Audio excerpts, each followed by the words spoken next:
Hello student, this video is helpful for class 10th. Let's start. Today we are read about how to differentiate between alkane, alkene and alkyne. So let's start the class.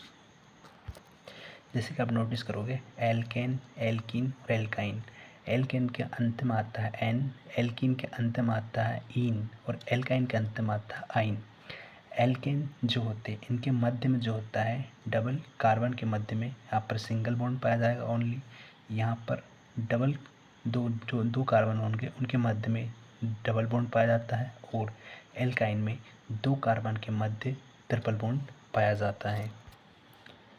Alkene का जो सामान्य सूत्र होता है वो होता है आपका CnH2n-2। एल्कीन का जो सामान्य सूत्र होता है वो होता है आपका CnH2n। एल्काइन का जो सामान्य सूत्र होता है वो होता है आपका यहाँ पर प्लस होता है और यहाँ पर CnH2n-2 यहाँ पर होता है। एल्केन, एल्कीन और एल्काइन के स्ट्रक्चर समझने से पहले हम कुछ बारे में बात करते हैं। जैसे कि जो कार्बन होता है C यानी कार्बन की जो संयोजकता होती है क्या होती है आपकी संयोजकता, वो होती है आपकी कितनी होती है 4 होती है। हाइड्रोजन की जो संयोजकता होती है वो आपकी 1 होती है और ऑक्सीजन की जो संयोजकता होती है वो आपकी क्या होती है 2 होती है। जैसे कि आप देख रहे हो हमने एल्केन का सामान्य सूत्र लिखा है CnH2n+2।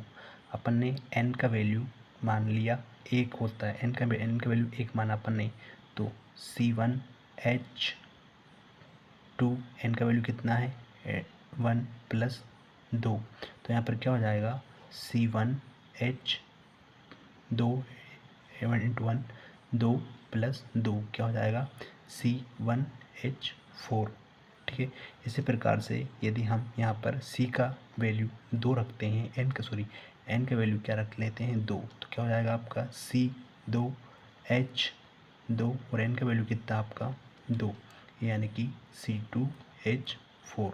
ठीक इसी प्रकार से यदि हम यहाँ पर n का वैल्यू 2 रखते हैं तो यहाँ पर होता है C2H2n2 2 - 2, तो यहाँ पर ये सामान्य सूत्र यहाँ पर माइनस है, तो यहाँ पर हो जाता है C2H4 - 2।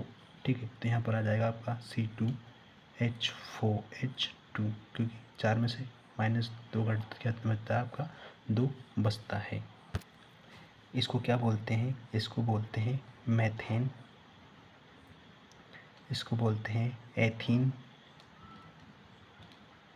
इसको बोलते हैं एथीन और इसको बोलते हैं एथाइन। ठीक है, अब हम कैसे पता करेंगे कौन से सूत्र जो उसको क्या बोलते हैं। इसके लिए बेसिकली हमको एक गिनती सा एक चार्ट याद करना रहेगा और उसके द्वारा हम आसानी से समझ सकते हैं कि ये आपका मैथेन है, एथीन है या एथाइन है। तो गिनती कौन सी है या कौन से जो सूत्र है समीकरण है उनके द्वारा हम आसानी समझ सकते हैं। देखिए आप अब यहाँ पर मैंने 1 से 10 तक कुछ संकेत लिखे हैं, उनको ध्यानपूर्वक नोट करिए और ध्यानपूर्वक सुनिए और समझिए। मैथ, एथ, prop, ब्यूटेट, पेंटे, hexa, hepta, octet, न्यूनो, taken. ठीक है, जैसे अपन रोमन या इंग्लिश में गिनती लिखते हैं।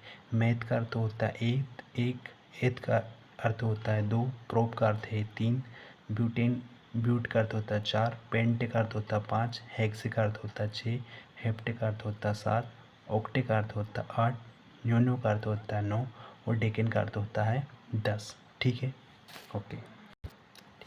जैसे कि हम एक कोई सब अब इनको कैसे प्रूव करना है, कोई सब एक एग्जांपल ले लेते हैं, एक सूत्र लगा लेते हैं अपन क्या C4H10। अब हम इसको कैसे पता करेंगे कि ये कौन सा है। सबसे पहले तो आप देखोगे कार्बन के आगे क्या संख्या लिखा है, कार्बन के आगे यानी C के बाद में लिखा है 4, तो हमको सबसे पहले उठाना 4 नंबर वाला ग्रुप। 4 नंबर वाला कौन सा है 1 2 3 4, क्या है आपका ब्यूटे, क्या आता है आपका ब्यूटे। ठीक है, और ये हो जाएगा ब्यूटेन। अब एन कहाँ से आया इसमें, इसको मैं समझाऊंगा। आप जब इसको तोड़ोगे तो आपने समझा है एल्केन, लास्ट में क्या आ रहा है आपका एन। एन का सामान्य सूत्र क्या होता है, C n H two n plus 2। क्या सूत्र होता है, एन का जो एल्केन होता है उनका सामान्य सूत्र होता है C n H two n plus 2। तो जैसे अपन यहाँ पर क्या है वैल्यू सी की, यानी एन की वैल्यू कितनी दी यहाँ पर 4, तो अपन सी की वैल्यू रखते हैं 4। H two n two, n का वैल्यू कितने जाएगा आपका 4 प्लस 2 आ गया। जब अपन यहाँ पर देखेंगे तो C4 4 दूनी 8, एच की वैल्यू 8 प्लस 2 बराबर 8 2 10, यानी C4H10 आपका आ रहा है, C4H10। तो ये क्या बन गया आपका ब्यूटेन, क्योंकि अंत में क्या आ रहा है आपका, जब अपन इसको डिस्क्राइब करेंगे तो आपका अंत में ये सूत्र सामान्य सूत्र काय का लगा इसमें ब्यूटेन का, इसलिए ये क्या होगा आपका ब्यूटेन होगा। ठीक है, एक और अपन एग्जाम्पल लेते हैं। कौन सा लेते हैं, मान लो अपने लिखा C5 और H10 लिख लिया। ठीक है, अब अपन देखते हैं सबसे पहले C के पास में किस नंबर, कौन सी संख्या 5 वाली। अब देखते हैं इसमें 5वें नंबर पर क्या आता है आपका मेथेन, मेथ, एथ, प्रो, ब्यूटे और आता है आपका पेंटे। क्या आता है पेंटे, तो अपन ने लिखा क्या पेंटे। ठीक है, अब आप यहाँ पर इसको डिस्क्राइब करोगे कि कौन सा सूत्र, ये होता है आपका पेंटीन। क्या है पेंटीन। अब इसको अपन सामान्य सूत्र क्या है पेंटीन का C2CnH2n। ठीक है, अपने C की वैल्यू रखा, क्या आती C की वैल्यू 5 है, H2 और N की वैल्यू क्या अपने यहाँ पर 5 है, यानी कि यहाँ पर C की वैल्यू अपने 5 लिखा, H2N2, N की वैल्यू कहाँ पर आई, यहाँ पर जबकि अपने सूत्र क्या लिखा था C5 और H अपने 10 सूत्र लिखा था। C5H अपने ये सामान्य सूत्र काय का होता है, ये होता है आपका एल्कीन का, काय का होता है एल्कीन का होता है। N2, N का मान कितना रखा अपन ने, N का मान यहाँ पर रखा अपन ने 5।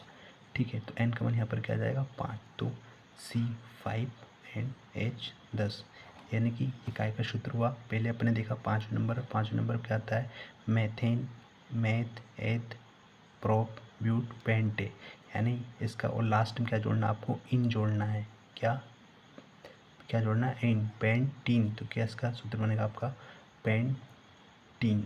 ठीक है, आज के वीडियो में इतने काफ़ी, कल अपन इसके स्ट्रक्चर कैसे बनाए जाते हैं उसके बारे में समझेंगे। Thanks for watching this video.